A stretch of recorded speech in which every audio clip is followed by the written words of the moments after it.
Good afternoon, everybody.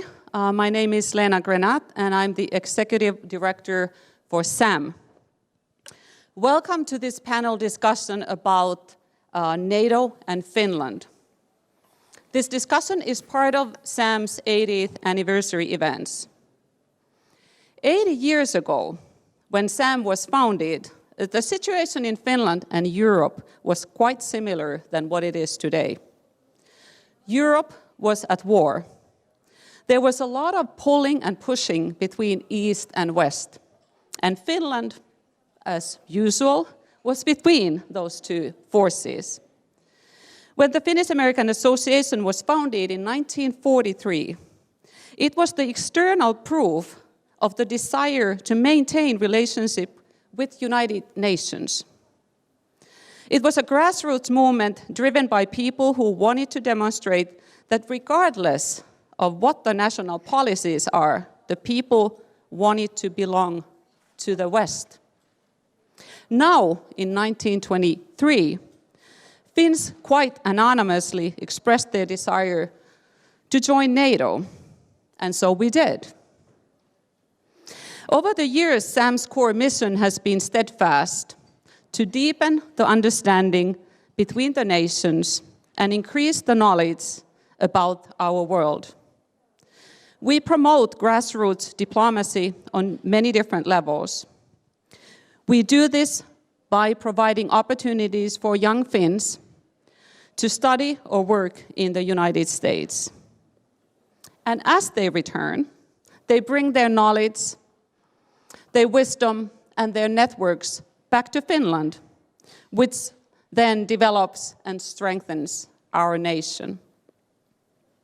We're also a media resource and event organizer. And now I would like to thank you, all of our members here and online, and our supporters. With your help, we can organize events such as this. If you find these type of events useful, you're welcome to join our mission. And now it is my pleasure to introduce our moderator, Stefan Lindström, who is the first ambassador of digitalization and new technologies. Thank you, Stefan. The floor is yours. Thank you, Lena. And welcome to this panel on a very topical topic, so to say. Let me introduce the panel that we have here today. I'm really happy that we have so much knowledge here with me on the stage today. Let me start with Pekka Toveri. Pekka is a well-known commentator, of course, from the TV, where you have seen him all. He's now the member of Parliament, and he's the former Chief of Defence Intelligence in the Finnish Army. In the middle sits Chris Krafft. He's the Deputy Chief of Mission at the US Embassy. And the panel is concluded by Charly Salonius-Pasternak, who is a researcher at the Foreign Policy Institute and one of the best-known commentators on defense issues. So I think we have a lot of knowledge here on the stage today. And let's start by picking that knowledge a little bit. I start by asking a question that there was recently a study concluded that 76% of Finns feel now more safe when Finland is a NATO member. I think that's quite remarkable in any ways. And when you think about how Putin, with his comments and aggression, wanted to influence Finns and Swedes in general, and everything sort of backfired in any ways. There's a different kind of value now on the defense alliance. And as I said, the perception has changed. But has it changed not only in Finland and Sweden? Do you think the sort of perception of NATO as such, as a whole, has changed because of the Russian aggression and the Finnish accession to NATO? Would you like to start, Pekka? Thank you. Well, yeah, definitely I think that it has changed, that people, when we were military non-allied, there was some distance to NATO. It was something that big powers in Europe are doing, and they are doing a lot of operations outside Europe and But now that we are a NATO member, now that Russia has shown its true self by attacking Ukraine even more heinously than previously, people understand what NATO is. And NATO is a defense alliance of democratic nations where we together try to safeguard the way of life, the ideas we have, and our values, which most important, of course, is the democracy. And therefore, I think that people get it. I mean, I can say, having looked at some data, that NATO compiles asking from citizens of all NATO members that there's a clear shift. If you look at the data, even 2021 and then 2022 to 2023, there's a clear shift in perception on potential threats. Russia, for instance, having increased as a threat in many eyes, as well as then an understanding for the need for something like NATO and the importance of defense. So these all support for these ideas, and therefore NATO has certainly increased over just the last few years. That's easily visible in the data. Chris? I did want to preface what I say just by first thanking Lena and Sam for pulling this together. Appreciate you inviting us to participate, and happy 80th anniversary of Sam, by the way. It's a huge accomplishment, and thank you for all the support over the years, and thank you all. Yeah, I mean, I think it was clear you saw a dramatic shift, especially in Sweden and Finland, where the public opinion, moved so quickly after February of 2022. And so, as President Niinistö said, it's pretty clear with Putin having ripped off his mask and we saw really what he was all about. It's perhaps not surprising that people change so quickly, but I think, Charlie cites the figures well. I think it's fair to say that support for NATO across the alliance was quite a bit higher, just because people, when you see that real threat next door, it does call into finer detail the need for the alliance that's protected us for so long, and that frankly a lot of people take for granted. And so we're back to hopefully at a point where people see the need for investments and to continue to do the things that frankly Finland's been doing for a long, long time. So on that, U.S. and Finland, we've said we've been cooperating for a long time, joint military exercises, doing other things for a number of years as Finland was a partner of NATO, but now as Finland becomes an actual ally, that pace and the scale of our cooperation is only going to continue to deepen and broaden. Yeah. Did you have a comment, Charlie? Yeah, I was just going to say that one thing to remember is August 2021, when almost every U.S. media, but many in Europe, were also saying that is when Kabul fell, as it were. This is the end of United States leadership. United States is never going to be able to lead again. Fast forward about 6 months, and obviously that was once again false. NATO is never going to be able to do again anything, and so on. So there has been quite a radical shift, and part of this is probably because NATO now is more clearly focusing on the things it was probably originally founded for. Very, very valid point, Charlie. Very, very valid. Now, of course, with Finland joining NATO, we have 1,300 kilometer more NATO-Russia border. And this has, of course, a significant impact on many things. One thing is also that the Baltic states in the sort of contingency planning has always been supported in a way that it would get all the material through Poland by rail and maybe some by sea. Now, of course, when Finland and Sweden are joining, it brings a totally different perspective also to the Arctic and to the north. And here I will ask you to speculate maybe a little bit on one issue, is that now, NATO has three kind of contingency planning centers. You have Norfolk in the US, you have Brunsum in the Netherlands, who has the sort of Northern Europe, and then you have Naples in the south that covers Mediterranean, sort of broadly speaking. And now Finland, in the present situation, is a part of Brunsum, meaning that we would be part of Eastern Europe. And there has been reports that Sweden, when they join, they would be part of Norfolk, meaning the Western Europe, with UK, Norway, Holland and France. I'm just thinking out loud in a sense that should there be, or have you heard anything, speculations or anything about that there would be a Northern Command, where there would be Finland, Sweden, Norway, Iceland and Great Britain, for instance? Any thoughts about this kind of thinking? Because my line of thinking is that the weight of the northern parts of the Arctic is increasing with the Finnish and the Swedish membership. Who would like to start? Well, I can start. First of all, I just must say, because everybody always starts with that you know, Finland brings 1,340 kilometers of new border with Russia. Well, yes, that's true. However, over 80% of that border is total wilderness. There's forest and swamps. There's no route to attack, to any bigger ground attack on that terrain. Russians tried twice last wars, both times they went very badly. And if Russia would again try to attack along those northern wilderness, I'm sure that in Defense Command Finland they would pop a champagne that they may make the same mistake again. So yeah, it's not that big a problem. But of course, it gives you a possibility to use Air Force, because it's a long border and you can cross by Air Force or other capabilities by air much faster. But the fact is that NATO is a totally superior in air compared to Russia. So this actually creates a big strategic problem to Russians.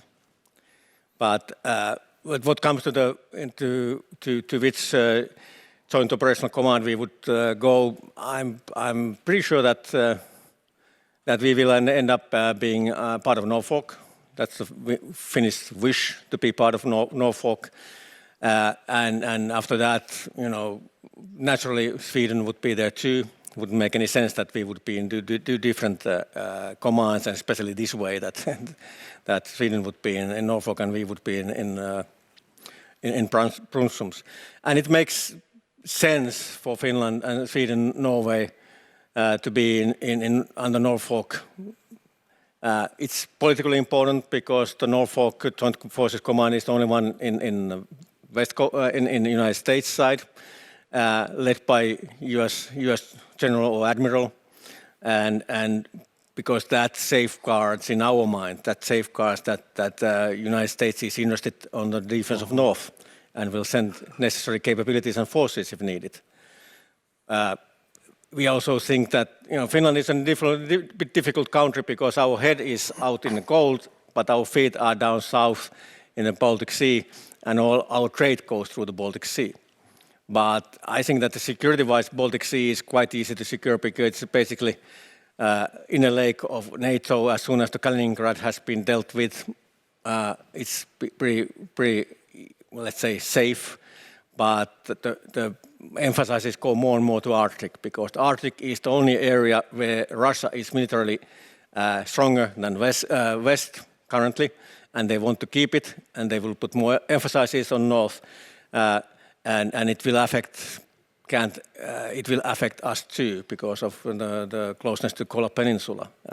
So the defense of North will be becoming more and more important, and it would make sense that the three Nordic countries who know how to operate there, have the forces which they have developed to operate there, know how to fight there, would be on the same command. And since it's always connected to the Northern Atlantic, which Norfolk is looking at, just makes military sense to be on the same command. Very, very good. Any comments? Yeah, first on the border, clearly Finnish accession to NATO and hopefully soon Sweden's as well definitely changes the calculus for NATO and requires new thinking with regard to, you know, what happens in the high north. And I think you could look at the 1,340 kilometer border in two ways. Yeah, it's a vulnerability, I suppose. It's a longer border with an unpredictable actor, and so it has to be defended, although Finland's been doing that by itself very well, thank you, for quite some time. But you might also look at it as, maybe not opportunity is the wrong word, but it's also a strength, because it's actually creating an issue that Russia needs to counter that they didn't necessarily feel the need to before. And so that's one point. With regard to the Norfolk and Brunsum debate, I suppose, or discussion, it's not really a debate, I think there's broad agreement that it makes sense for all the Nordics to be in one command. I think General Cavoli has been Supreme Allied Commander in Europe, has made it pretty clear that it makes sense for the Nordics probably at some point to be part of Norfolk. I think the problem right now is Norfolk was never stood up as a command to actually have the kind of responsibilities that would be envisioned for a command. It's been a maritime command principally, and Norway and the UK are covered by it, but the rest has been out of Brunssum. So I think it will take some time to stand up and staff that Joint Force Command to be able to take on the new responsibilities. But I think we'll get there. It may take a couple of years, but certainly Finland's government has been making it very clear about their preference. And I think we'll see also, though, I mean, you're already seeing the kind of coordination on Nordic defense, air defense especially, among all the Nordic countries. And once Sweden is in, that will become part of the equation as well with regard to some kind of a joint air command or something. I'm not sure you'll get a separate Joint Force Command entirely, and I don't think that makes a lot of sense, perhaps, especially if we can do it out of Norfolk. But obviously, those are a lot of discussions that are going on at NATO right now that may not be totally resolved for a couple of years yet. So. Yeah, I'm going to have kind of three sections. One, I'm going to have to advertise a few FIIA, so Finnish Institute of International Affairs papers. One on the Arctic, which was published, I think, 2 days before Pekka's election was made clear, but it had a few of my colleagues and Pekka on it. There's also a few by colleagues, Matti Pesu, Tuomas Isomarkku, which cover these things in some detail, but also structurally. One of the ideas is that it's useful to look at commands, but also functionality. So kind of the easternmost NATO members being the frontline states, and they're the ones to be supported.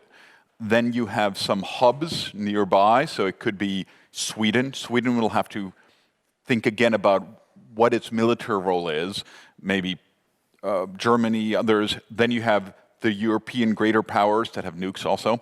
So France, UK, maybe Germany, maybe Poland soon militarily. And then you have the ultimate guarantor, which is the US. And so to think of countries in their functionalities, that leads me to the as I understand, the Finnish approach has been whatever is needed based on NATO's new defense plans is what should be done. So there's not a need necessarily to get a command somewhere of that level, but we all know that if the war is led from there, of course from NATO capitals, but functionally, there needs to be lower commands. And that is where I think is good for people to remember that the air component, most likely in that area, someone in Norway or Sweden or so is going to be leading it. It won't be led day to day by someone from across the Atlantic. Right. Finnish land forces or main battle tank formations are not going to be led from across the Atlantic, but probably somewhere from Finland or nearby. So in some ways, it doesn't matter as much as long as all of us are together that need to be together. Thank you. You want an additional comment? Yeah, one thing, people always think that the Nordic countries, they have small defense forces, and that's true. But when you combine them together, you look at the 4 Nordic countries, we have 250 modern fighter planes. Mm-hmm. Russian Air Force have about 600 modern planes. They have much more, but if you talk about real fighting power, about 600 modern planes. The Nordic Air Forces can generate daily sorties an equal amount or even more than the Russians can generate because our planes are in better conditions, we have a better maintenance support system, we can generate much more sorties than the Russians can. Plus, the skill level is just in total different. Even without any support, any additional forces from the United States or Central Europe, we can handle them. The whole freaking Russian Air Force, the best part of it. So, yeah, and Finland is in kind of a pivot position because if Russia wants to go to North Atlantic and secure it by taking northern Norway, its left flank is open towards us. If they want to go to Baltic states and take Baltic states, their right flank is open for us, which, as again, emphasizes how stupid decision Putin did when he decided to attack Ukraine and sell Finland and Sweden to NATO, basically best NATO salesman forever. Because strategically it was so stupid and the position is so difficult from now on. If they want to start to rock the boat around this neighborhood, they know that they are probably the first one to drop from the boat. So it will calm down the situation actually and improve our security considerably. We may get to nuclear weapons at some point. If we will, then I will lead a comment because the expansion of the border between Russia and NATO members has an implication also for nuclear weapons, which isn't, from a Russian perspective, necessarily positive. We might get into that one, but I want to jump to opportunities instead of threats. Chris mentioned already before the sort of economic side, the trade side, and when I look at why is anyone investing in any country, there are 3 requirements that are always needed: stability, predictability, and consistency. And I think we have been lacking the stability because we have not been members of NATO. Now we are under Article 5. What opportunities do you see, sort of, how will this influence the Finnish trade partnership with NATO members and also with non-NATO members? Any thoughts on this? Do you want to start, Chris? Sure. First, let me just preface by saying, commercial diplomacy has long been a priority for the U.S. government, both in the State Department and our other partner agencies in our embassy here with Finland and others. But the reality is, I think, Finnish accession to NATO really placed a spotlight on Finland in a way that probably had not happened before, at least for the United States. Whether that can be said for the rest of Europe, where you've been an EU partner for so long, is a different story. But for U.S. business, we've really seen a change with regard to Finland being something, an entity that is noticed in Finnish companies. Then when you start to take a closer look, and it doesn't take long to figure out that Finland does some things really, really well. And it's basically the future of our global economy, where Finnish companies are at the leading edge, whether it's green technology or deep technology, AI and quantum, and on all these things. There are partners in the U.S. looking to advance with Finnish companies, and part of that is on some of these more sensitive technologies. It's much easier to contemplate a Finnish partner now because it's a trusted partner. And so it's a way that we're looking at it in terms of already we'd been working with Nokia, but our cooperation with Nokia is that much deeper now as we look for ways to assist, whether it's Nokia or frankly Ericsson or Samsung. There's very few trusted partners on 5G, 6G networks overseas, and frankly the U.S. does not have a player in that space right now. And so we're looking for ways to partner, especially with Nokia, because we see Nokia, Ambassador Hickey says all the time, I mean, from our perspective, that's a made in USA company. They employ more people in the United States than they do in Finland, even though much of the work, of course, is done here in Finland, but they do a lot of R&D in New Jersey after they bought Bell Labs. And so we are looking for ways to actively partner with Nokia around the world to figure out ways to counter what are, in essence, state-owned enterprises that are subsidized by the Chinese government, Huawei, ZTE. And so that is an effort that was started before, but I think has only gained momentum post April of this year. And so in that respect, I see the prospect for many gains. And the reality is we've seen it in the opposite direction too. I mean, we recognize that accession to NATO and then the sanctions that were put into place by the European Union and others against Russia as a result of Russia's invasion of Ukraine had a deep impact on Finnish business. I mean, you've had businesses that had to write off billions, turn their back on long-standing relationships that they've had, commercial relationships that they've had. And you look at Finnair or other major companies here that have had to totally recast their entire corporate strategy. We recognize that many are going to be looking to the U.S. market, and we're open to those conversations. I mean, you have no better advocates than your team and Ambassador Hautala in Washington and your consuls general in Los Angeles and New York. They're doing a great job at raising the profile of Finland. Asa Pulkkinen is in Washington today with a defense trade delegation there. There are a lot of prospects for really increasing trade and investment in both directions, and so we're excited to help with that.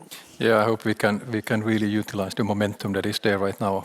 Step on it, so to say. Any comments, Pekka? Do you agree? No, I'm an economics expert on economics, but there were a lot of messaging coming already when we just left our announcement that we are applying the NATO membership, that it increased Finland's interest on Finland as an investment area where you can invest And of course, for our defense industries, I think that the impact is quite big that we are now within the system. Absolutely. I mean, I was just giving a talk kind of about the Finnish-US relationships more broadly and looked at AmCham Finland's kind of separate foreign direct investment, US-Finland data, and a massive increase. Year on year, it depends a little bit because if a large cruise ship has been delivered or so, but the trajectory is clear. And then in reverse, I can also say that in the spring of 2022, there were a lot of concerns by US, but other companies also, when there was a moment we did not know how Russia's expanded invasion would go. And if you're sitting in LA and you're looking at a map from on the other side of the planet, it looks like, well, is Finland next? Should we freeze investments or so on? So there was a lot of concern, much of which I think has been wiped away for a few different reasons now. So it looks better, I guess, also now, contra just a year and a half ago. Yeah, and the trade increased by 44% from year-to-year basis, which is remarkable, really, in any ways. I want to jump on a little bit controversial concept. Finlandization. Finlandization it brings a negative connotation to people in general, but I want to bring another sort of aspect to it, really. I mean, when you looked at what Finland did in the 50s, 60s, 70s, it was what I would call realpolitik. You had to play the cards that you had. You didn't have much choice. We were slightly tilting to the West the whole time, but very purposefully, with a clear idea in mind. At the same time, we maintained conscription. We later joined the European Union. We now joined NATO, and we have a bigger artillery than Germany and France combined. We have 900,000 people in the reserve. Could we think about Finlandization instead of having that negative connotation about being under a sort of political influence of the Soviet Union? Could we instead of think about it as a country who was preparing politically, preparing mentally, and preparing militarily? Because we know what we had in front of us, which we have it today. So was Finlandization instead of a sort of political submission, was it instead a way of preparing for what we have ahead of us today? Personally, I would love to see that rewriting of the concept of Finlandization in this way, but do you agree with the way I put it? Well, I don't know. I think that the term has such a strong background. I don't think that we can change what it means anymore. And the fact is that when you normally think about Finns and Finland, that, well, we are very honest and we say what we think and straightforward and all that. When basically last 50 years we've been lying, because officially, yes, we have very good relationship with Soviet Union, we have great special relations with Russia. And same time, the whole nation, whole the government, administration, everybody has been working like crazy to prepare for the threat from the east. You know, yeah, we have a great relationship, but we still prepare our bridges to east for demolition, and we still build shelters and da. So, yeah, it's I don't know if it's a. Yeah, I would just talk about the Fortress Finland and leave it to there. Yeah. Hope that everybody else would be as cynical about certain neighbors than we've been. I think it's the kind of preparation and resilience angle, which is the one about NATO and Finland that I know some people in NATO are expecting and hoping that Finland would bring forth and say you should prepare for these things. And having been giving talks on Finland and Finnish security for probably 15 years by now, one of the things that used to come up a lot, it hasn't in the last 18 months, is once I describe what the authorities have been doing and the continuous preparations is, are you preparing for World War III? And I said, well, no. I mean, in extremis, it is preparations for war. But these preparations and increased resilience are useful just for a range of issues. As we've just seen the other week, if we only had one source of gas, Baltic Connector could have been a problem. It's for a whole range of things, from man-made, industrial, nuclear accidents to storms. And that, I think, getting that thinking, and through that getting people to, governments, to finance such preparations at a European, EU, NATO level, but also a national level, that's maybe the example that people somehow take in on board and agree with. Yeah, I agree with both Pekka and Charlie. I mean, I think the way that Finns are straight shooters in how they speak, it might be difficult with a straight face to talk about Finlandization, but in this day and age, rebranding is sort of very common, and so I wouldn't. And most people's knowledge of history only so thick. So I would say there's always a possibility to turn Fortress Finland into Finlandization at some point and say this is a positive. So it's always worth trying. But I mean, I think Charlie makes a good point though with regard to, it's a great story to tell, and and the premise of your question I think is really relevant for especially many of your European partners. And frankly, it's a drum that we've been pounding for a long time in the NATO context of the need for more investment. And so it's one of the reasons that Washington has been so enthusiastic about Finland's accession, because it's really seen on day one as one of the strongest NATO allies, and not sort of catching up because it hasn't been in.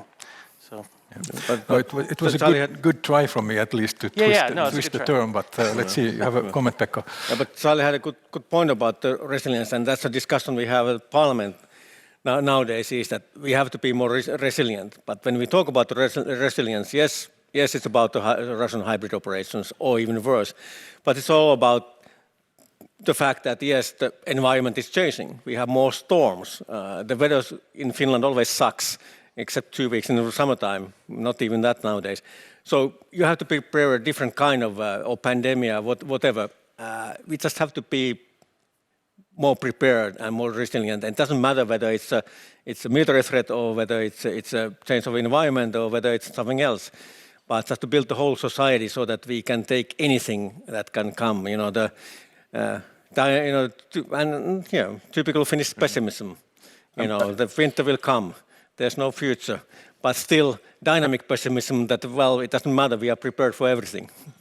I mean, I have to say the number of people who might have slightly smiled or smirked at me when they realized that I had a lot of extra food at home decreased significantly, not after the war, but COVID, when people realized that it actually sucked being at home for a week if you didn't have anyone to help you without a lot of food.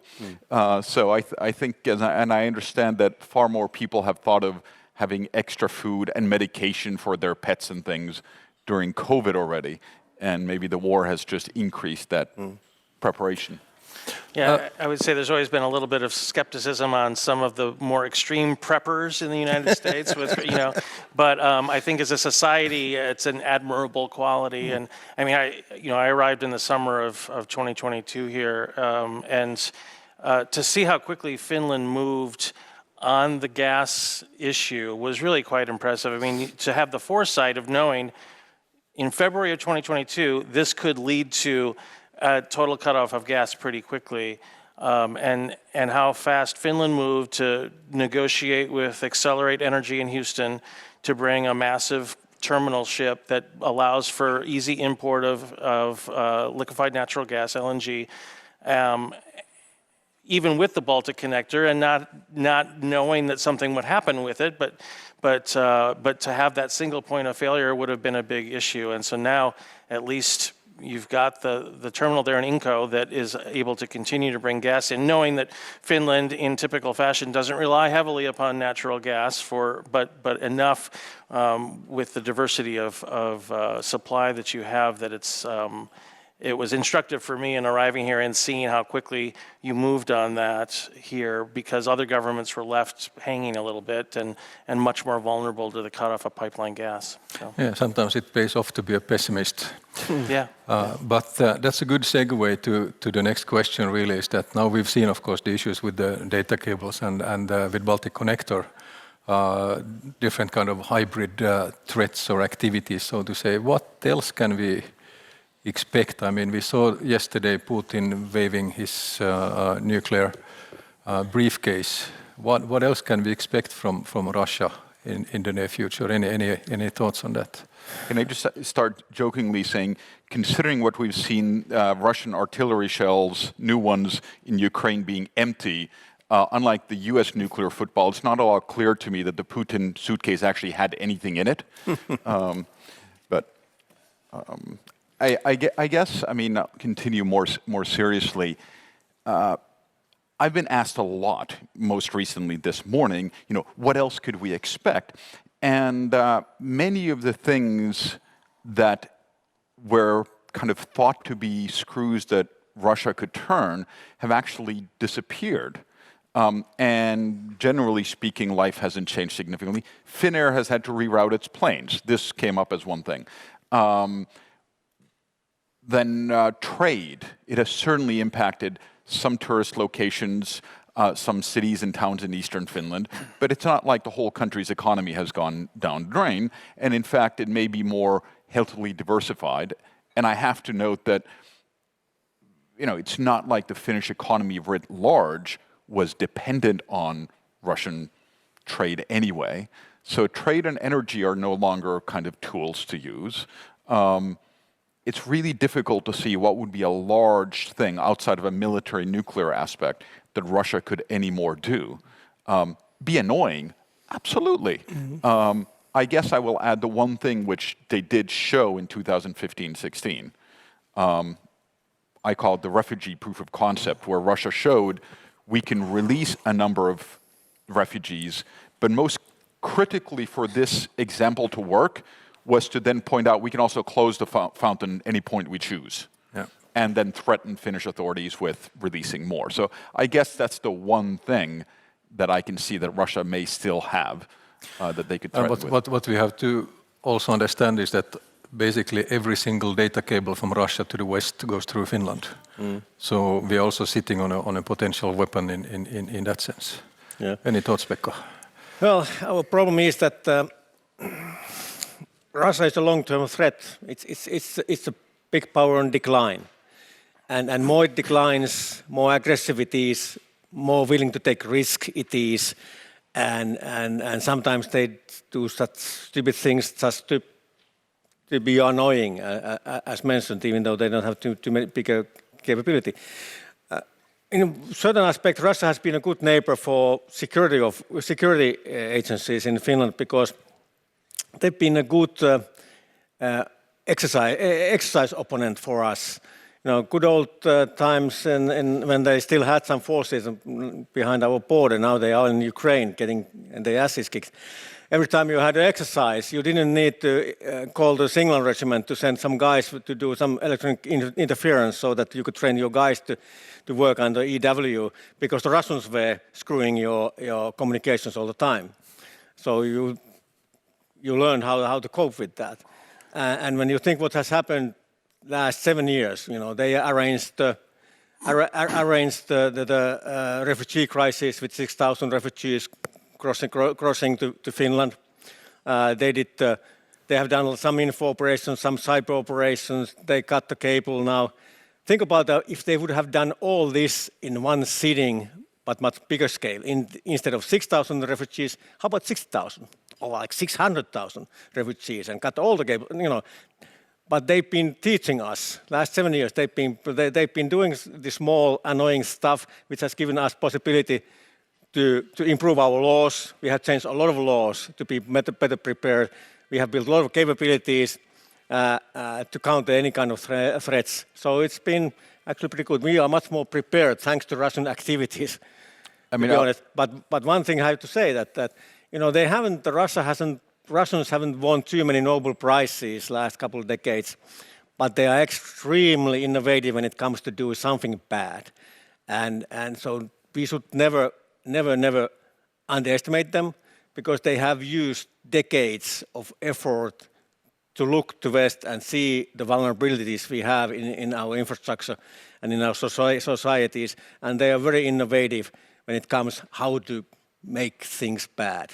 So yeah, we still have to be prepared with them.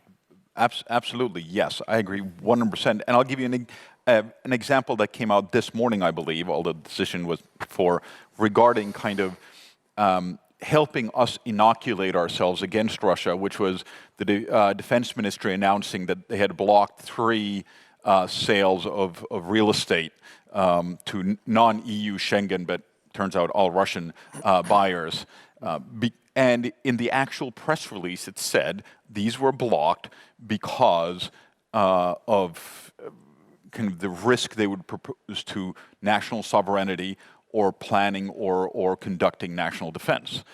Having a statement like this even 3-4 years ago would have been inconceivable, even if the law was changed about then. So, in a way, one might say thank you again for having done things earlier so that the laws could be changed and authorities could then begin to apply the laws.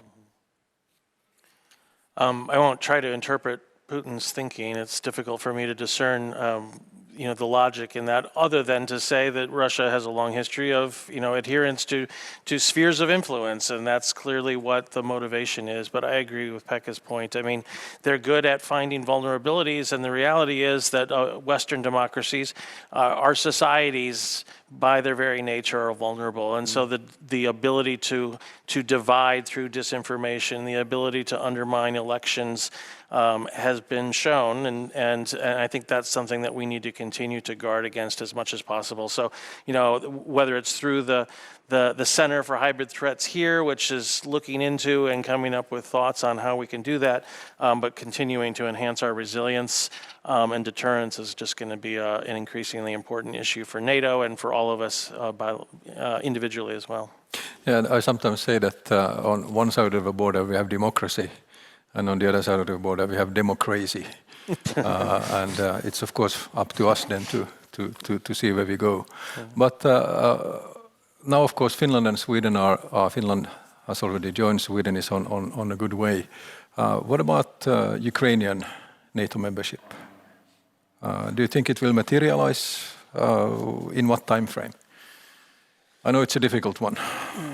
Well, I think yes, naturally it will take a long time because that's a nightmare for Putin, and he tries to prevent it, and he prevents it by continuing the conflict. And we have to remember that they had a frozen conflict in Donbass for 8 years before this last offensive started. Waiting another 8 years, it's easy for him. He's had done it with Georgia with Southern Ossetia and Abkhazia. It's nothing new for him. So he will continue this and track this on as long as possible to prevent Ukrainian NATO membership. But I think that it's essential for the security of Europe that Ukraine will be one day EU and NATO member. To draw the line which they don't dare to cross.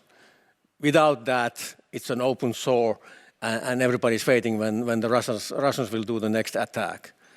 And yes, it will take time, but that should be our goal, and we should aim to that, definitely. And I think that was the message that emerged from the NATO summit in Vilnius in the summer. It was, NATO members sending a strong message of NATO unity, and that Russia's aggression will not pay. We set out a clear vision for Ukraine's future, a strong package of political and practical support, reaffirmed that Ukraine will become a member of NATO, that will issue an invitation for Ukraine to join NATO when allies agree that the conditions have been met. Clearly, it's not going to happen in the middle of hostilities, but at some point, I think it will. It's hard to put an actual time to that, but maybe sooner rather than later. Yeah, Charlie. I really don't have anything to add, I think. I think anything to add? Yeah, I'm going to go to one of my favorite subjects now, wrapping up my part, and we'll take questions from the audience and the ones who are online. If there's something I'm going to miss about Finland joining NATO, it's all the metaphors.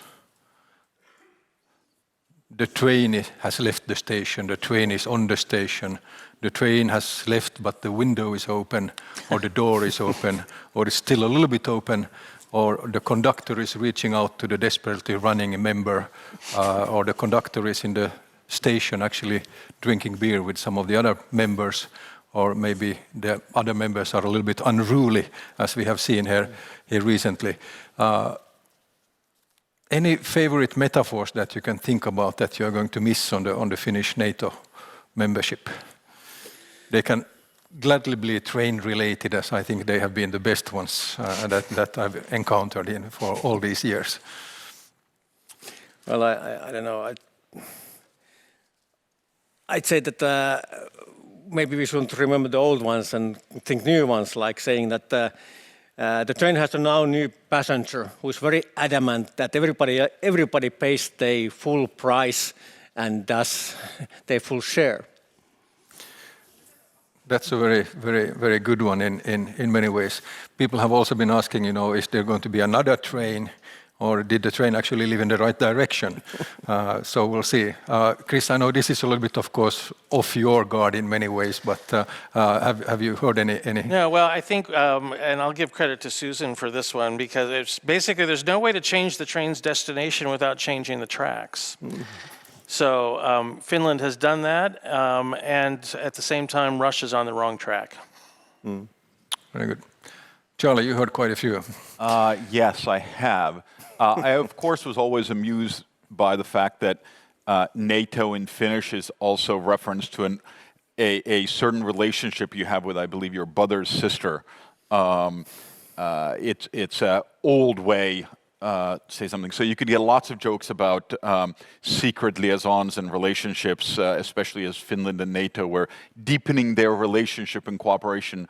But yeah, I'm probably glad to be rid of that. I am curious to see whether or not we're going to get any metaphors, because one thing that has also disappeared, both from the very top of the political kind of hierarchy to elsewhere, is I have not heard EU Article 42.7 mentioned too many times in the last 18 months. So for anyone who doesn't know, it's the EU's equivalent to Article 5, although if taken literally, worded more stringently.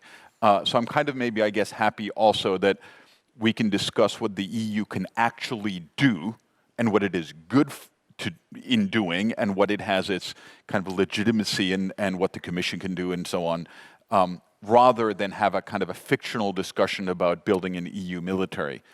So that maybe is, it's not a metaphor, but something I'm glad we're probably also rid of. Thank you. Now let's start with on the online people. Marcus, do we have a good question? Not yet. Then we'll see in the audience. Here, if okay, there's one.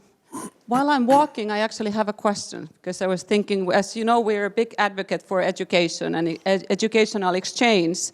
What type of opportunities, and we're also in the university, at Helsinki University, what opportunities do you see in education, and what should Finnish youngsters go and study, and vice versa? How can we exchange the knowledge even better? And then Well, as some of you may be able to tell, based on my accent, I'm a beneficiary of, among other things, a liberal arts education in the US. So that's one. I also think we can probably learn and copy some things from that approach, rather than having everyone start to study and stick to their one kind of narrow field quickly. Somewhat flippantly, I might say, well, NATO membership gives opportunities for Finnish officers, but hopefully also reservists, in benefiting from some of the education that the US military and I'll call broadly more security establishment can provide, because it's always useful to have an understanding of how your, in this case, biggest ally thinks, views the world, and what they might consider doing. I mean, just looking at the news every day right now is a good argument for understanding US politics. You can understand it from here, but I would argue that going somewhere to study in the US will give you a much, much better perspective. to the degree that Americans understand American politics sometimes too. So it's a good question. I mean, I'll put in a plug for Fulbright. The Fulbright Foundation here is the premier Fulbright Foundation anywhere in the world. The U.S.-Finland relationship on higher education is fantastic, and a lot of it's because of the great work that the Fulbright Foundation has done here over the last 70 years. So one area there, though, is always looking for both not only exchange of students but of faculty as well, and that's postgrads and others who can really delve into subjects. And fully agree with Charlie. I mean, it's great for people to look outside their normal lanes.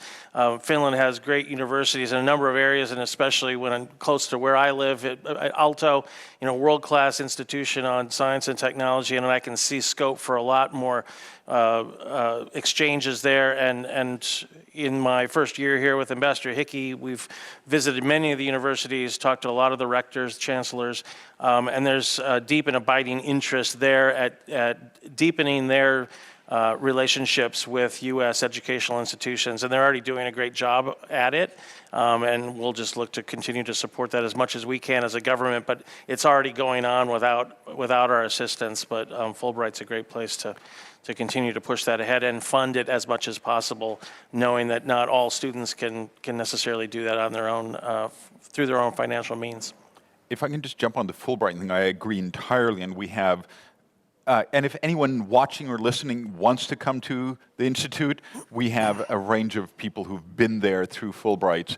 Predominantly, yes, professors or others, but I can say, because I get the applications, the number of US students, undergraduate, graduate, who've written because they'd like to do something in Finland and are applying for a Fulbright grant to come here,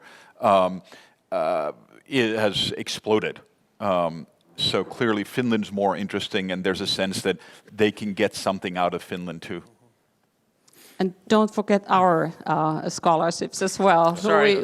That's okay. That's okay. I just have to promote my own thing. We also have a new scholarship coming in October that we will announce at the end of the month, but you'll have to wait for a little bit. Okay. Well, nothing much to add to that. I just would say about studying. We talked about resilience, and it doesn't matter what you study. It all improves our resilience, because you talk about humanism and art and crafts and whatnot. That's all about improving the resilience of Finland, because a country without a culture, country without a knowledge of history, can't defend itself. And then whether it's medical science or real, cyber technologies or whatever, they have all applications to that. But everything, the better educated we are, the stronger we are. Very valid point. So Thank you. And we have a question. Kiitos panelisteille. Thank you to the panel. I'm a student in University of Helsinki. I arrived late. I don't know whether this was discussed already, but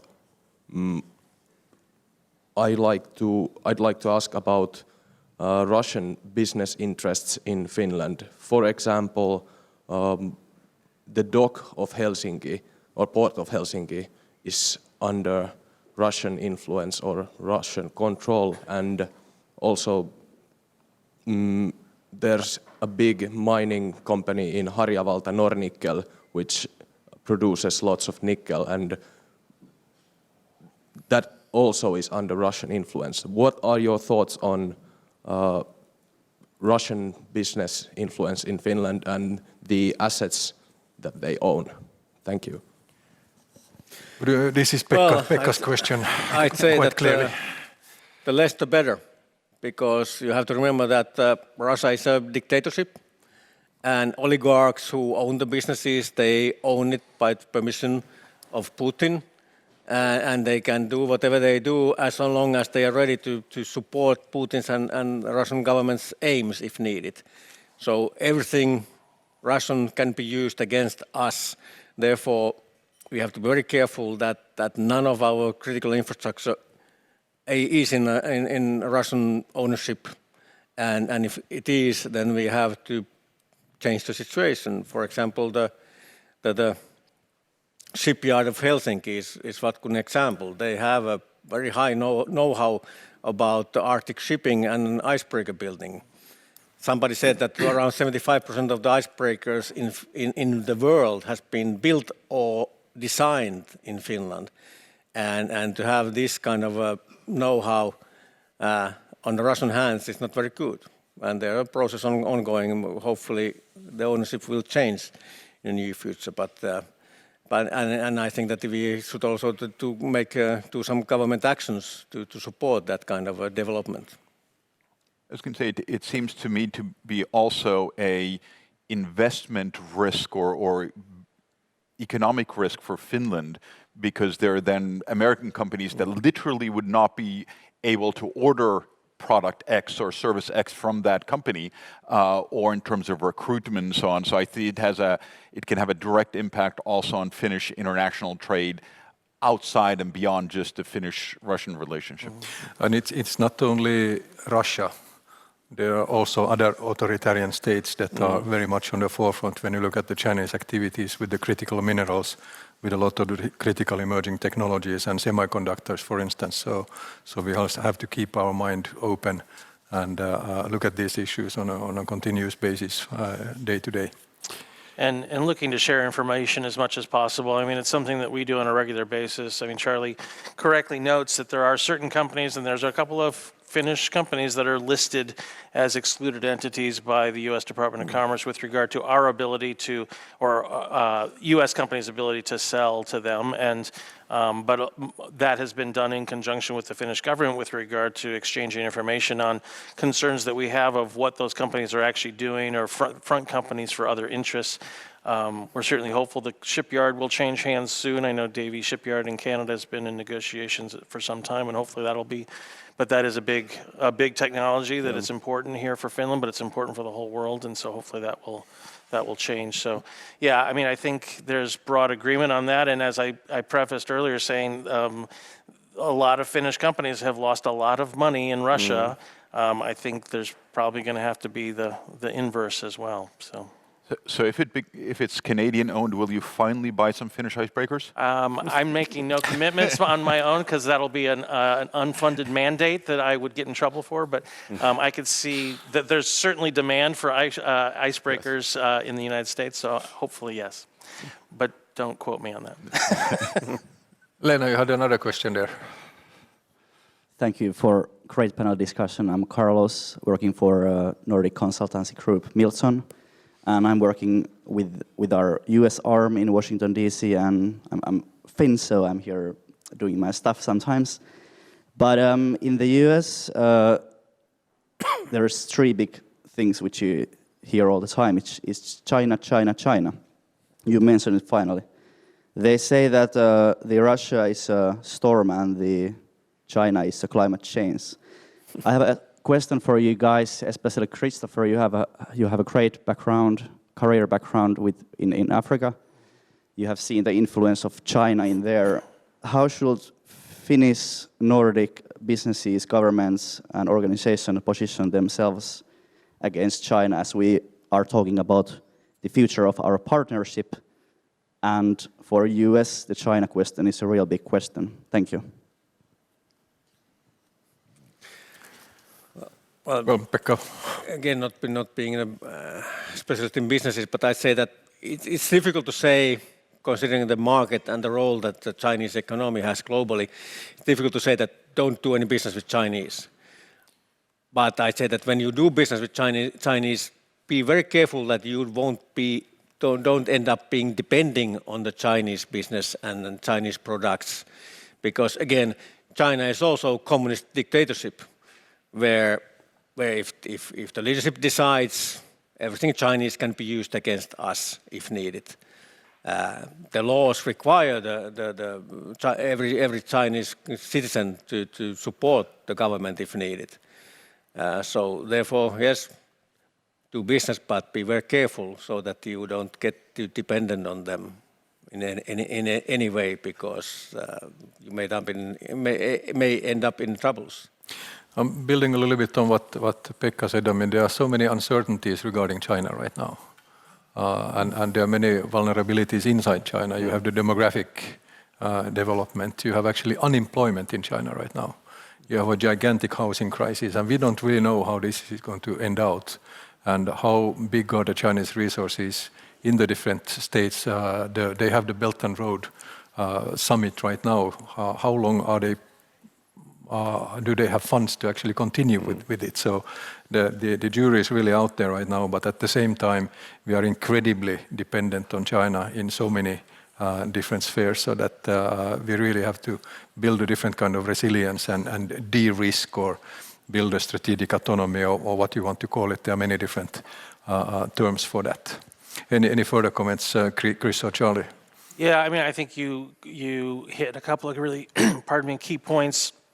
And President Biden has said this. I mean, we're not looking to decouple from China, and our economies are to some degree inextricably linked, and that will continue to be the case for probably some time. But de-risking is an important phrase that's getting a lot of play right now, and I think Finland has been doing that in a lot of respects with regard to just being on your guard. In other respects, I will say though, I think a lot of European companies have.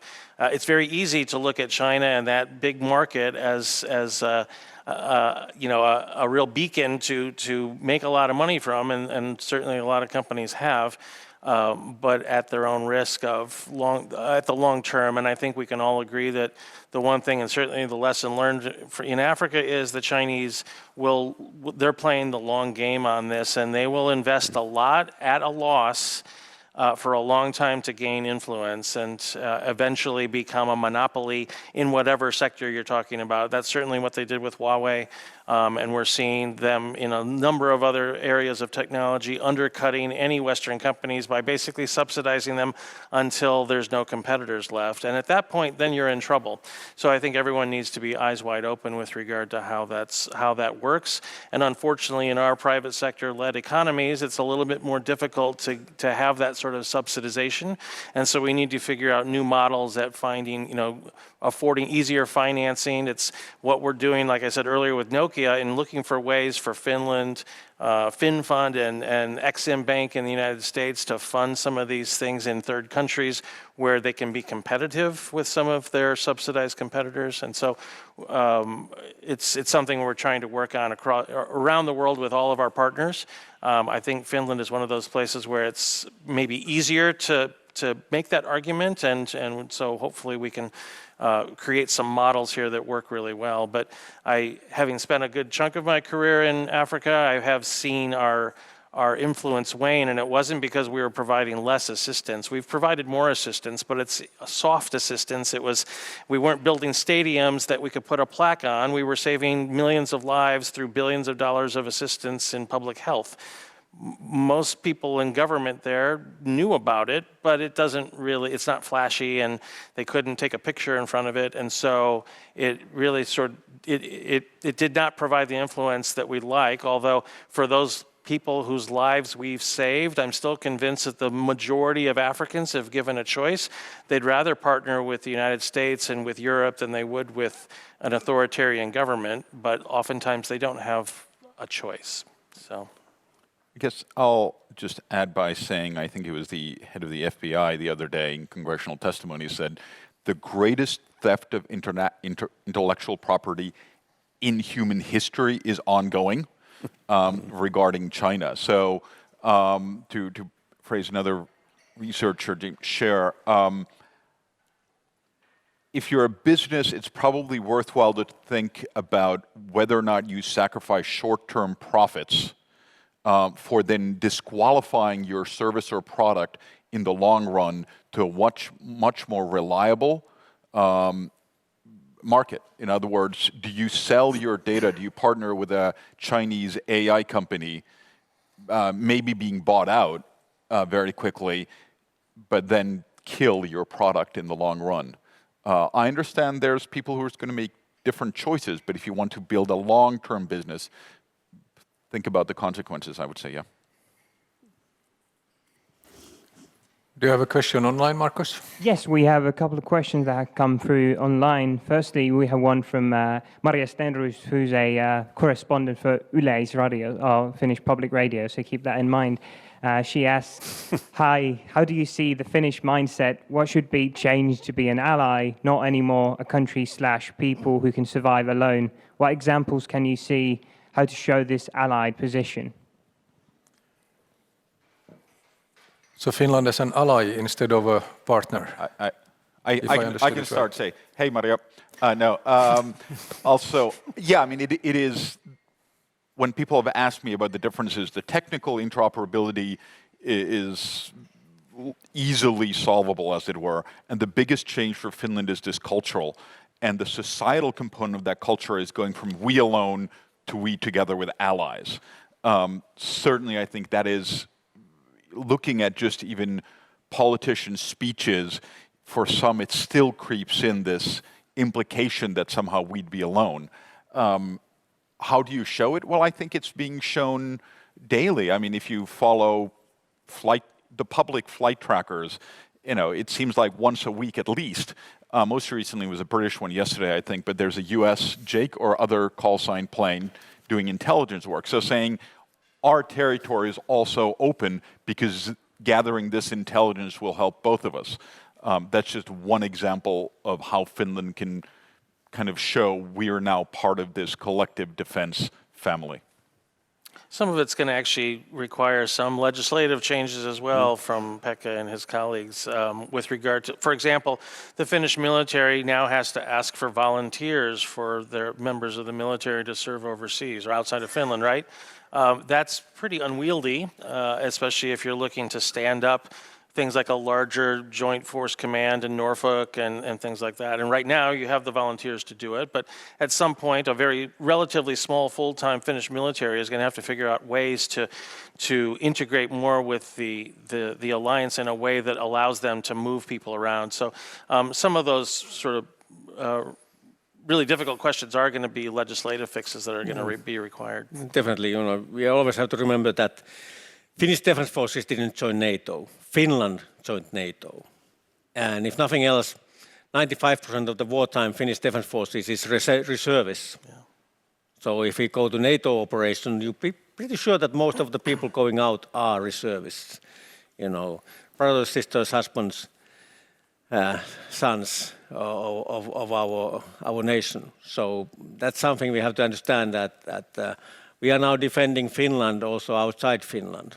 You know, there are some people who say, well, my military oath didn't talk about going, you know, fighting for anybody else. Well, if we all the time expected that somebody comes to help us, so why wouldn't we go out to help somebody who's getting attacked? So we have to change the mindset here. And just the practical things as mentioned, you know, when you talk about Article 5, now people start to figure out that, okay, it means that our part in Article 5, if somebody's attacked, is about mechanized brigade. We have to put 4,000 to 5,000 man brigade. We have to be able to put 4,000 to 5,000 man or soldiers strong brigade to support our NATO allies if needed. Well, knowing that there are less than 9,000 professional soldiers, officers, NCOs, and enlisted in the Finnish Defence Forces, you can be pretty sure that it's not a professional brigade. It's a reservist brigade. And we have to change the legislation that we can order people to go out if needed from our reserves. Of course, we are looking first for volunteers, but we have to have the backup. We have to have a possibility to tell people that you have to go. And doesn't include only the professional ones, but everybody who is on our reserve. So it's a totally different mindset, big change, but it's for good. And when we talk about that one brigade, you have to always remember two things. First, probability that we have to deploy somebody under Article 5 to fight for a country in alliance which has been attacked is very, very small, because the NATO is the world history's longest, most powerful and most successful defense alliance we have ever seen. So somebody attacking in a NATO country, it's quite slim. It's not zero, but the chances are quite small. Second thing is that, as mentioned, we are here in the front lines of NATO. We are protecting the northeastern flank of NATO. The the probability that if there's a confrontation between Russia and NATO, for example, that we have to send somebody from Finland somewhere else, when we have dozens of brigades in a nice sunny Spain or France, is quite small. But the fact that we have that brigade, that we create that capability, that we can get very fast a brigade up and running, is actually improving our own security a lot. Because we are a mobilization army. We don't have any standing units except our soft guys. In the Finnish army, for example, everything has to be mobilized, and it takes time. Now, if we create this NATO brigade, which is on certain readiness all the time, it improves our security. So it's a win-win. And it's also a question about values. And membership brings also a responsibility. Yeah. And when you ask the question, what else does it bring? I mean, it also brings in a different kind of access to intelligence, to foreign policy intelligence, to military intelligence. It also brings a different kind of integration of weapons systems that we haven't had before. We've been very compatible, but not 100%. Now we are working towards the 100% compatibility on that one. You want to comment, Charlie? Yeah, just you said something, in terms of values and others. Looking at Baltic Connector, this is the first incident where the Finnish security policy decision-making apparatus had to call Brussels to discuss this before coming out publicly about it. And now you mean Brussels, you mean NATO, not the European NATO, Union. I'm sure there were conversations of the EU too, but specifically about NATO, and because it showed the realization that energy security is something that NATO has been concerned about, or infrastructure, and therefore things must be coordinated with allies. I may have some quibbles about how it was communicated and coordinated with allies, but broadly speaking, it showed an understanding in the Finnish security policy establishment that we are in a new era about things like this too. We're communicating to our population, to our allies, as well as to our potential adversaries. Very good. Yeah. Thank you for the answers. Then we have a question from Britta. How could we increase green transition cooperation between Finland and the US? How do you see green transition's role in improving Finland's resilience? It's a part of if I give a few sort of initial thoughts maybe on it, because when you look at it, the green transition that we see today is perhaps the biggest move that we are going to see in the next 15 to 20 years. And we talked about opportunities before, and I think this is the biggest opportunity that we have as Finland. It doesn't necessarily have a sort of direct NATO connection, but still it gives again the possibility, what I mentioned before. We have the stability, we have the consistency, we have the predictability of our economic policies. And in today's world now, with the IRA and with the Infrastructure Act in the US, there's going to be about 2,000 billion US invested in green transition. And as Finland is already now one of the forerunners in green transition, it will offer us a tremendous amount of possibilities in that field, in a sense of exporting cooperation. And this is really what we are working on as a foreign policy base, as a trade policy base in everything what we do. In my personal view, this is the only possibility Finland has now for the next 10 years to really thrive in this one. And this is, of course, what we see. I'm just using Microsoft as an example. Microsoft is investing now about 3 billion US in Finland in the next, I think, 7 years. They're building 3 data centers in Vihti, in Kirkkonummi, and in Espoo.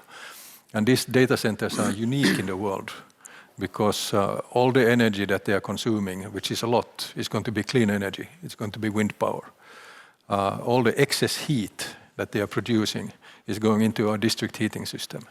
So it's basically a clean, comprehensive, total closed system. So they bring in clean energy, they produce heat that is going into our heating system. I think these kind of collaborations is something that we can build on for the future. So a big possibility, not necessarily a defense possibility, but really, really a tremendous possibility. Any comments? I would just add, we have seen some impact and whether this would have happened without NATO membership, maybe, but a company by the name of Plug Power, a U.S. company, just earlier this year signed a deal.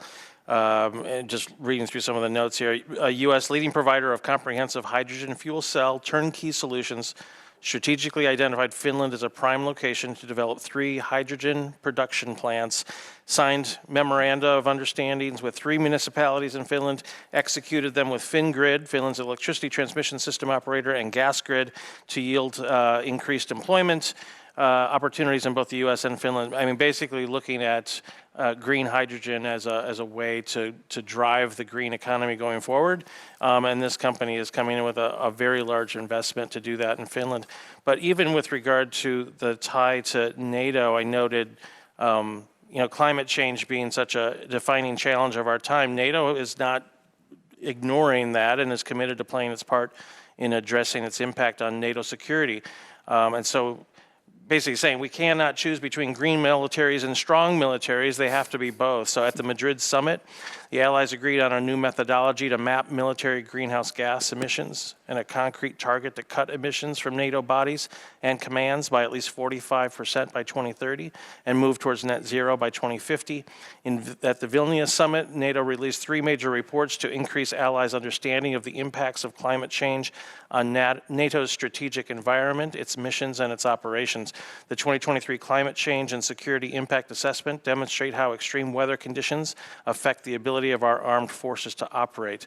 And then maybe most relevant, NATO's new Innovation Fund and the Defense Innovation Accelerator for the North Atlantic, DIANA, will help drive innovation, including in the areas of energy efficiency, resilience, and green technologies. And I know on that, Finland's government invested $38 million in that fund, that $1 billion fund this year. So there is some real attention being paid to and work being done in that space and in the NATO context.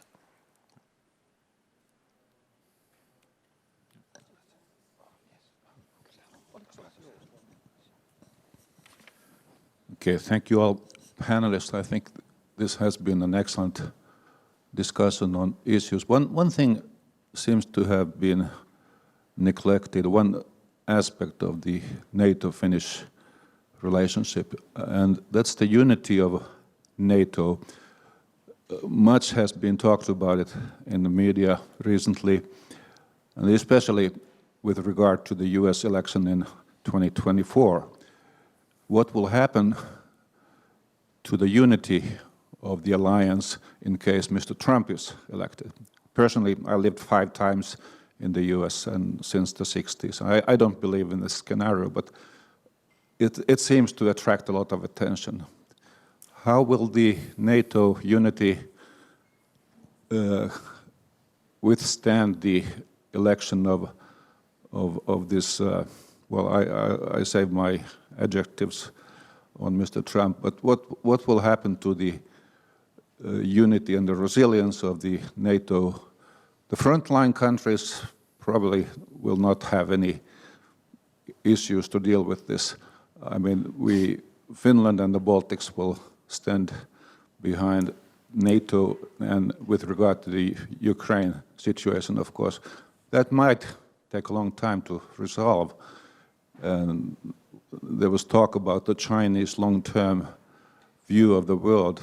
We all may remember what Zhou Enlai answered when he was asked about the impact of the French Revolution on the world. He said, it's too early to judge.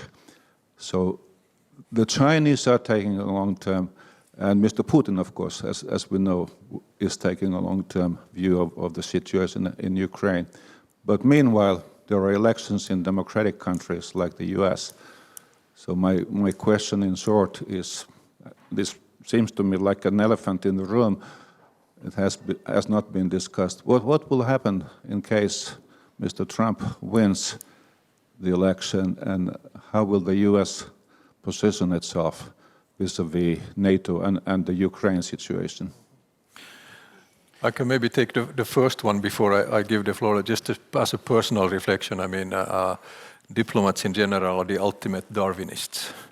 We are able to evolve and change according to the needs from the outside. And that's exactly what happened when Trump was elected last time.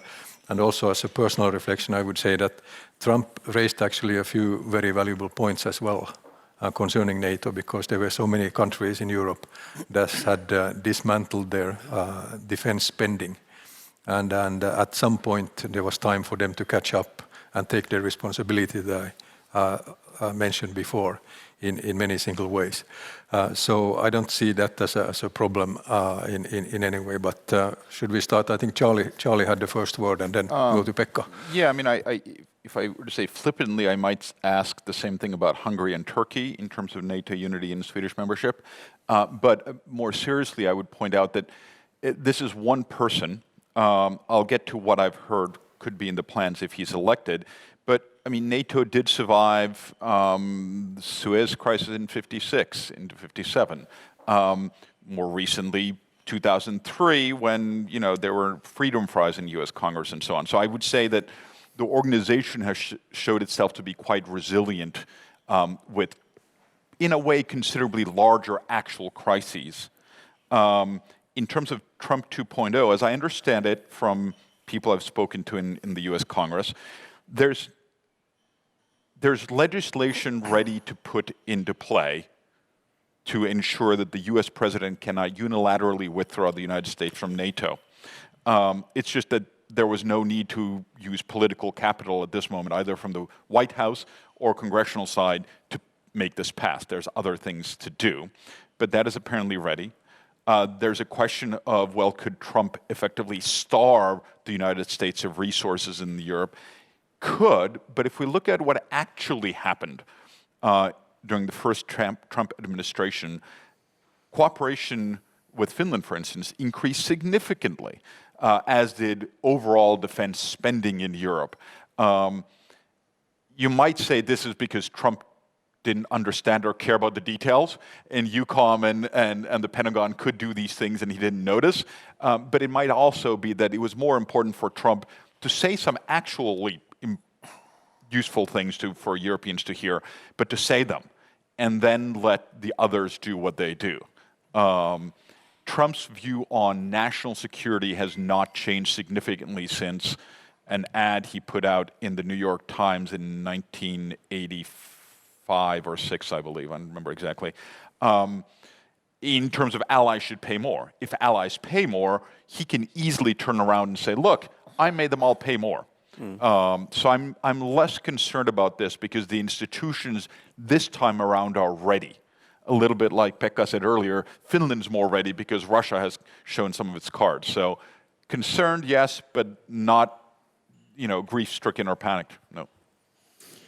Yeah, I was the Finnish defense secretary in DC 16 to 19 during the first or Trump's term.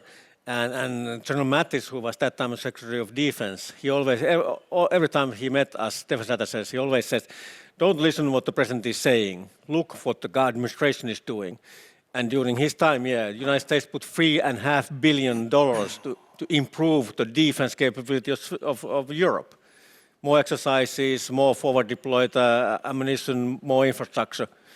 And that was all done during Trump's time while the Europeans were just talking about should we do something ourselves too. So, and the fact is that, and when we had Finnish politicians coming to visit and they always ask, we have this HX project that can we buy a fighter plane from Trump? And I always said that, well, first of all, we are not buying it from Trump, we are buying it from the United States. And we plan to fly with that plane 50 to 60 years. And president comes and goes. But we are talking about long-term relationship here. So we shouldn't make the decision based on who just now happens to be there because the next guy probably going to be better. Or worse, you never know. But, and even though the Trump might have some thoughts about NATO, and I totally agree with Charlie that it's more about play and he can show that he has pushed the lazy Europeans to do something. He's happy with that. But even if he would like to leave Europe, people in Congress, vast majority of people in Congress understand that the United States is a global superpower, not only because of its great economic and military power, but because of its alliances. And if it's going to face the more stronger and stronger China in one day, the United States needs alliances. So they are not going to give up NATO, I'm pretty sure. Now for the official answer. Did you want me to say something? Next question. First, I'll just preface remarks by saying, and Stefan referred to this, but as a professional career diplomat, of course, I serve in both Republican and Democratic administrations and serve, based on whatever the government policy of the day is. That said, I agree with what they said. And the only thing I'll add is Finland has very much been the flavor of the month, I've been saying, for Washington since I arrived here. I don't equate it to my arrival. It was just a couple months after Finland's application for NATO membership, and it really, put a point on the importance of Finland and the level of support that we've seen here and that I've experienced in working here over the last year plus. The president visiting, and it was much more of a bilateral visit as opposed to meeting his Russian or Soviet counterparts, as most presidential visits here have been before. The Secretary of State, what I think must have been at least half of the U.S. Congress, maybe not literally, but well over 100 members of Congress. And on that one, I can tell you every single member of Congress who has come through here, both Republican and Democrat, have underscored the importance of our alliances that Pekka mentioned and how we recognize that, the importance of continued support for Ukraine. So regardless of what you hear, I think from, especially on the election, on the hustings, as we say, as the campaigns get rolling and candidates say what they think people want to hear, but the reality is that the institutions that are there to ensure that we don't zig or zag too far off of what our main national interests are. Excellent. Thank you again for your great answers. Now we have a question about artificial intelligence asked by Esa Newberry online.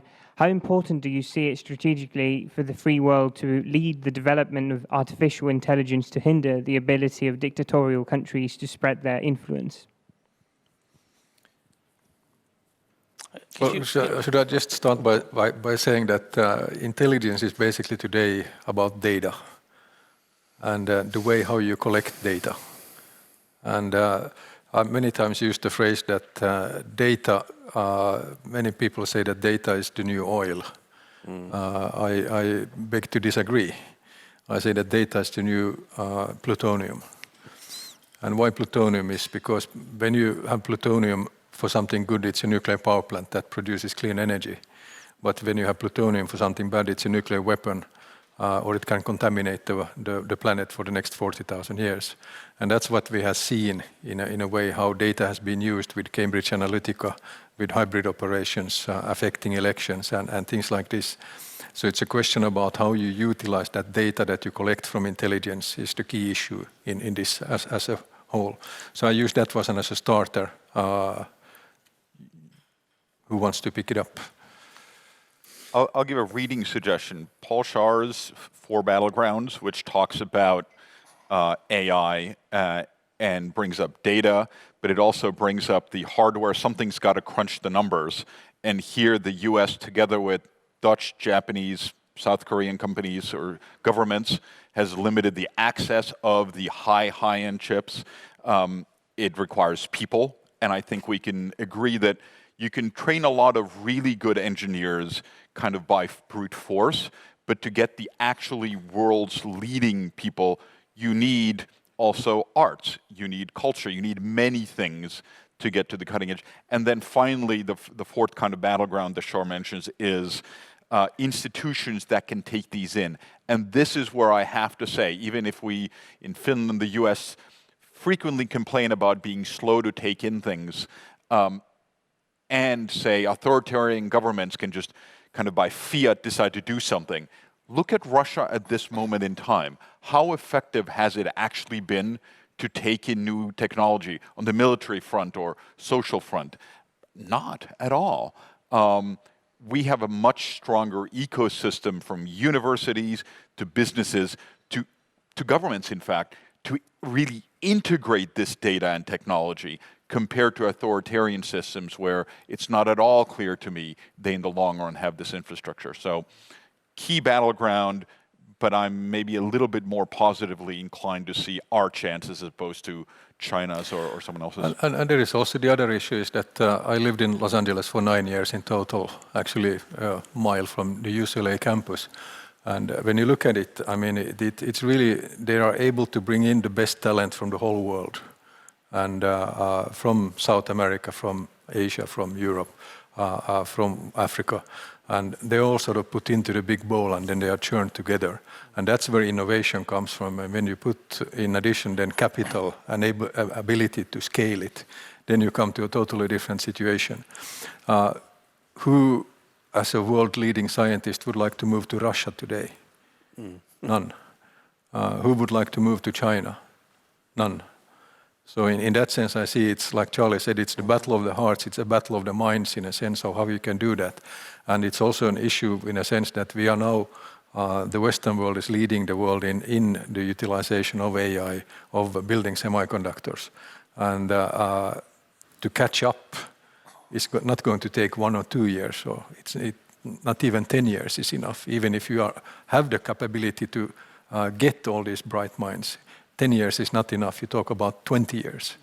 And of course, during those 20 years, we are advancing as well. So this is really the key issue for the future. Can I just add that Africa was brought up here, not only in a number of countries there, but around the world.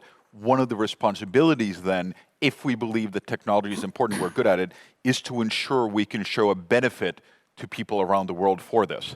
So if AI allows us to develop a certain kind of medication or drug extremely cheaply, but then we jack up the prices to sell them to people in Eastern Congo, that's not morally what we should do, but it's really, really bad politics also. Yeah. I call it digital colonialism sometimes, as a phrase. Yeah, I totally agree with the gentleman, and the fact is, when you look at the intelligence, in 1960s, 70s, the king of Intel was the nation who had the best satellites. You could see what's happening in the Midwest or what happens in Siberia. Nowadays, the king of Intel is the country who can collect vast amount of data and make some sense out of it. Doesn't matter if you have 20 or 30,000 people in your Intel organization, you don't have manpower to go through everything, and that's where you need machine learning, artificial intelligence and all that, but it's not going to replace the human there at all. But then, yes, innovation. Russia has Putin has tried to create innovation. They have created these innovation units for the armed forces and science cities and whatnot. But you can't order innovation. And when you are in a system where thinking independently and saying things aloud can get you 15 years in a gulag in a heartbeat, people are not really they don't want to be innovative. And when you look how the Russian military is using capabilities and innovation, they are copying what the West is doing. They are not coming out anything they really themselves created. They are copying what West is doing, and that's about that. And China is stealing what we are creating. Yeah, I fully agree. I mean, for the most part in our societies, the innovation is all driven by the private sector. And I think what we're trying to do is just ensure that to the degree that we can assist in placing a spotlight on the similar work that's being done in other places. So especially for us, bringing Finnish and US innovators together to collaborate. It's why we had a large joint delegation, a number of different agencies and others came out just last month, joint science and tech committee that came out, commission, and met with Finnish counterparts. And just the excitement around the table of folks talking to one another about some of the possibilities there. And it's really refreshing and outstanding, and it's something that we'll have to continue to work on, and that's where we see our role is just bringing people together and then let them do their thing. So, Yeah, sometimes I just wish that I would understand everything what they are talking about because it's so incredibly complex. But yeah, Lena, you had a question there as well. There's one question from the audience. Thank you so much for the interesting discussion. This is perhaps a narrow question, but you talked a bit about commercial diplomacy, Christopher. And I was wondering if there are any concrete initiatives to strengthen the commercial diplomacy between Finland and the States following the NATO membership. Yeah, I think I've alluded to a few of them, and nothing was specifically tied to NATO per se, but it's rather taking advantage of institutions that already are there, and I think what NATO membership did was highlight Finland as perhaps a new destination for U.S. investment or trade in both directions.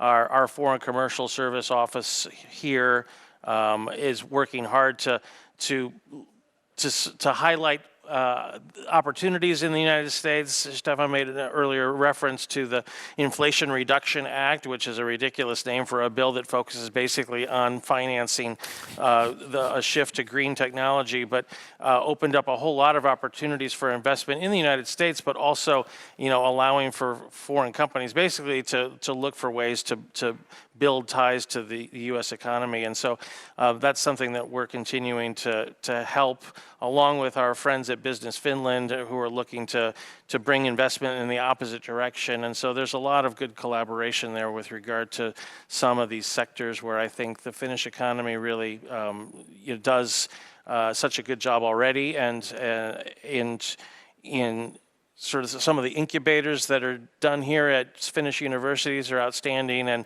looking for ways to identify those startups and marry them up with venture capital in the U.S., which is why an event like Slush is so important, and where we're looking to collaborate closely with the organizers of Slush to make sure that we bring in the right folks here from the U.S. and introduce them to the right people here. The ambassador's had some great travels around the country.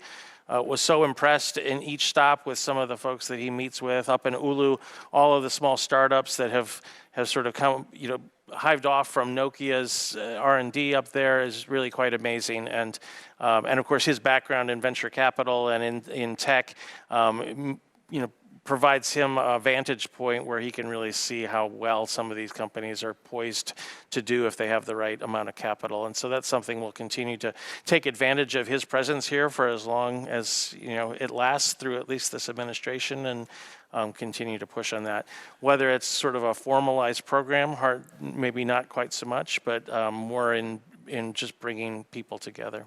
Yeah, and there's also an issue about what we do in the embassy in DC and what we do at the consulates. We have a program where we collaborate very closely with 6 states in the US, and there's been already big delegations from Washington State, from Minnesota, and from Michigan, and there's more to come. We're also looking right now at a possibility to open up a new consulate general in Texas. I mean, when you look at Texas, it's really the powerhouse of the green transition today. Texas. Powerhouse of green transition, when you think about it. You may have to repeat that a few times, hard as it is to believe. But it is really like that, and that's the way you see it, is that, and the membership just sort of emphasized the possibilities that are there. It's not because of it, but it just creates new possibilities, and also maybe a new kind of revelation to many American companies that, hey, those Finns are there, and we have some real cutting-edge technology, like on the quantum side. We just opened up the new quantum computer.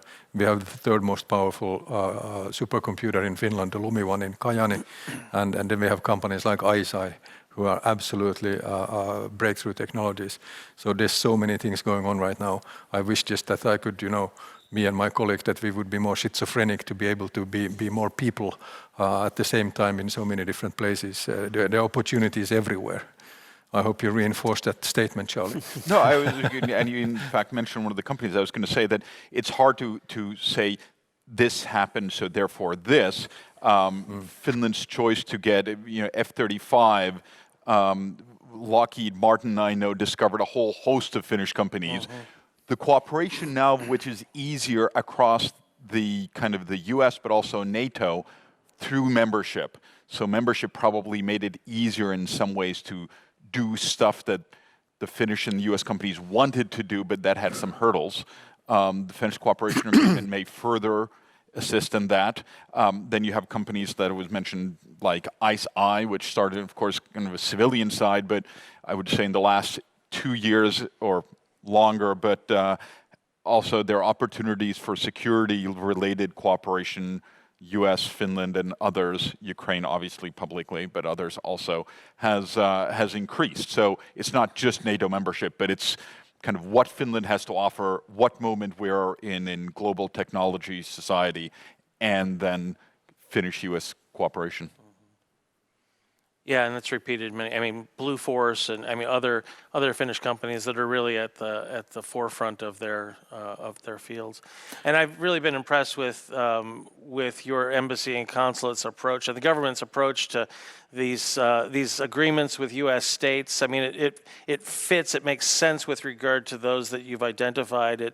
You know, they are governing entities that are of similar size to Finland, and so it's a little bit more manageable. We'll have representatives here from the state of Colorado coming out for SLUS, which is one of those states with which Finland has an agreement. I think from Washington State as well, a few others, and so it's been a very effective means at really sort of forming those relationships that are most important to get at certain sectors of the economy. Yeah, happy that you mentioned Blue Force and IQM and the other quantum companies, because it gives me the opportunity to say that Finland is actually cooler than you think. Because it requires a really advanced cooling technology, so that's further. We have another question. No? Do we? Anybody? Oh, online one. I'm not sure if this is the final question, as we're nearing the end of our time here at Tiedekulma, but if you have any further questions, probably now is the last time to ask them. But we have a question from Corey Johnson, who's a IT specialist. He asks, what can Finland and NATO do better to combat misinformation and other forms of manipulated media? There are so many things that we do already. I don't know how much better we can actually do it. I mean, we have the Center for Hybrid Excellence here in Finland. There's the Center for Excellence in Riga under the NATO umbrella, and we are working. I mean, the other one is the intelligence sharing. So there's so much going on. Of course, we cannot also tell everything what we know, what is going on, but I don't really see how much better we can do. Maybe even closer cooperation with the private companies. But Pekka of course has a very strong background in the intelligence side. So take it on from here. I think that there are still a lot of things to do. You know, we tend to say that Finland is a very difficult audience for any hybrid or information operations, because we are a small country, difficult language, pretty well educated.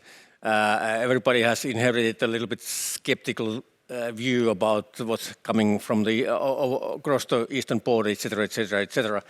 Doesn't mean that we wouldn't be vulnerable to that kind of operations. And the big problem is that when you look at the hybrid, and especially hybrid on a cognitive level, between what happens between each individual's ears, it's nobody's responsibility in Finland. We don't have any hybrid defense ministry or psychological defense unit or anything. So we don't even know what's happening in the infosphere, what kind of operations there are going, who's doing these operations against us. I actually came yesterday from Sweden.